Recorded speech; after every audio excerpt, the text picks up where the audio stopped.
When she arrived, she was welcomed into the Oval Office by President Biden, who personally delivered the news that Brittany would be returning home today. The President was joined in the Oval Office by Vice President Harris, National Security Advisor Jake Sullivan, and also Secretary of State Blinken. Once Brittany lands in the United States, she will be offered appropriate care and support from the U.S. government, including medical screenings as well. Look, I'm not going to get into specifics as to your question about what was occurring to change the minds of Russia as it relates to the midterms or doing this after the midterms. I'm not in the business of speculating how Mr. Putin thinks.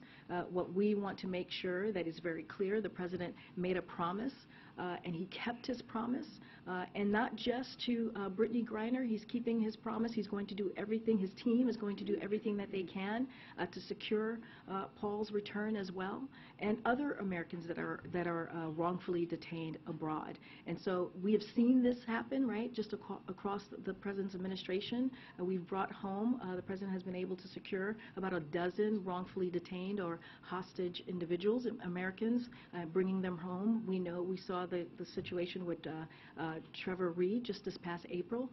So this is a commitment that the President has, that his administration has, and we will continue. Can you discuss specifically what Russia wanted beyond Victor Bout and what that the U.S. would not do, and what is it that the U.S. was willing to offer in addition to Victor Bout? So here's the thing. The Russians were not willing to negotiate in good faith for the release of Paul Whelan at this time.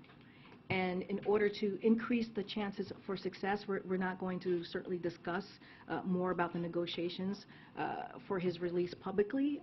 But we are committed to securing Paul's release, but we're just not going to get into specifics. But like I said, they were not operating in good faith. One more question. I mean, obviously we're all very happy to hear the news that she's coming home, but I'm wondering if the administration's concerned about whether there's any precedent set here about what the U.S. government is willing to trade in exchange to release Americans imprisoned abroad. So, look, this was not a decision that the President made lightly, but he believed it was the right thing to do to secure Brittany's release. And so, you know, this is a commitment that he had, a promise that he made, and where we were left with is either we bring Brittany home or no one at all. And so, I had one of my colleagues in the National Security Council said today he believed that there was a moral obligation here to get her home. This does not mean that the President will stop with Brittany. He's going to continue to make sure that we secure Paul Whelan's return as well, and as well as other Americans who are wrongfully detained abroad. Thanks, Karine. Was there a risk assessment to determine how dangerous Bout may be now that he's been released back into the world? And what is the result if there was one? How should people be thinking about the fact that this man is free? So look, again, this was not a decision that the President made lightly. Just want to be very clear on that. We will always stay vigilant about our national security. That's something that the President will always do, and we will act swiftly to protect it. That was true yesterday, that is true today, and that will be true after Mr. Bout's release. So that is a commitment that the President has to the American people, but again, he believed this was the right thing to do in bringing Brittany home. But in making that decision, surely he heard from officials, the intelligence community, about how dangerous Bout is or is not. So I'm just asking. No, I hear your question. I hear your question. I'm not going to get into specifics about what the President was told by the intelligence community. That is not something that we do from here, as you know, on any specifics. What I can say is that the President will continue to be vigilant about our national security, and he will we will remain to act swiftly to protect it. Again, this is not a decision that he made lightly. And with regard to Whelan, David Whelan said in his statement that I'm guessing you've seen by now that Paul worked so hard to survive for nearly 4 years, and he questioned, have you continued to survive day after day when you know that your government has failed twice, essentially painting a pretty hopeless picture for his brother.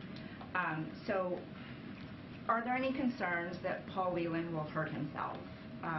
And are there any measures that the U.S. can take to ensure his well-being? So look, all very good questions. And the President said this morning he understands how difficult a moment this is for the Whelan family. It is certainly not lost on us. As we have said, we've been speaking with the Whelan family, including today, and we're not going to certainly betray any that confidential conversation. You clearly have heard from the family directly in the statement. But look, what we are going to continue to do is we are going to continue to work to secure Paul's return, Paul's release. You know, I think you can understand why we won't go into details, but of course, we're always concerned about the safety and the health of any American that is being held wrongfully detained and held hostage.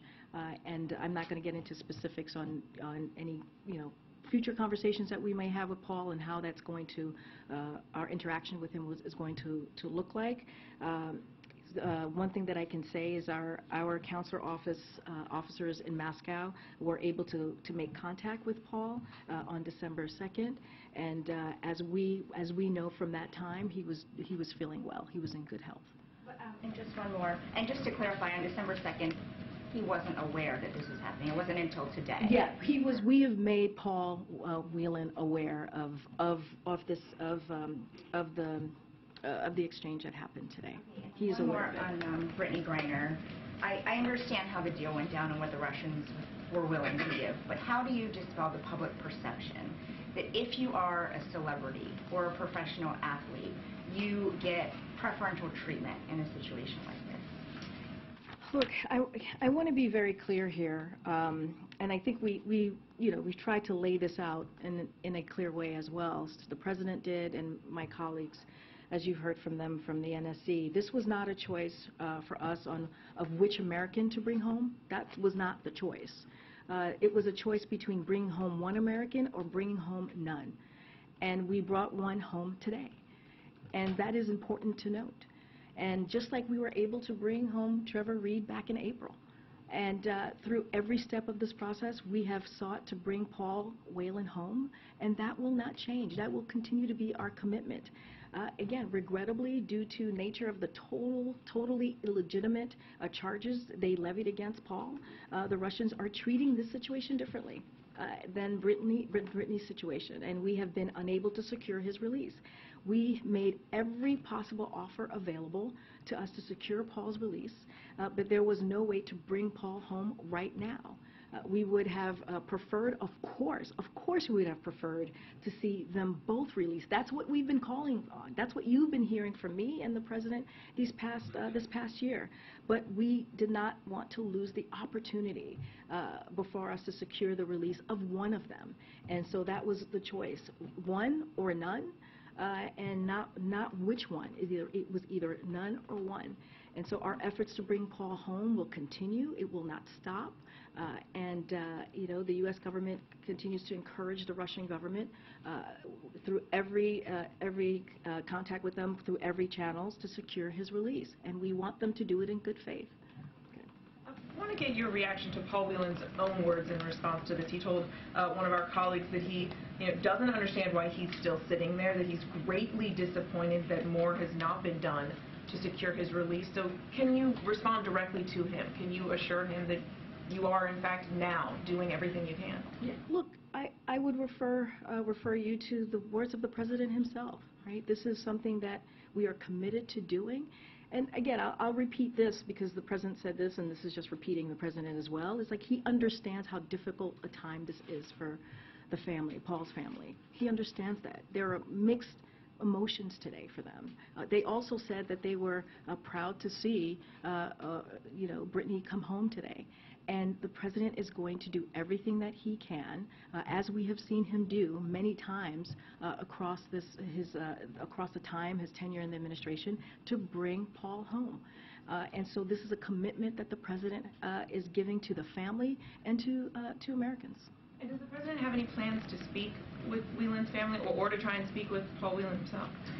So As he said himself, he's looking forward to speaking to the Whelan family today or when they are ready to have that conversation.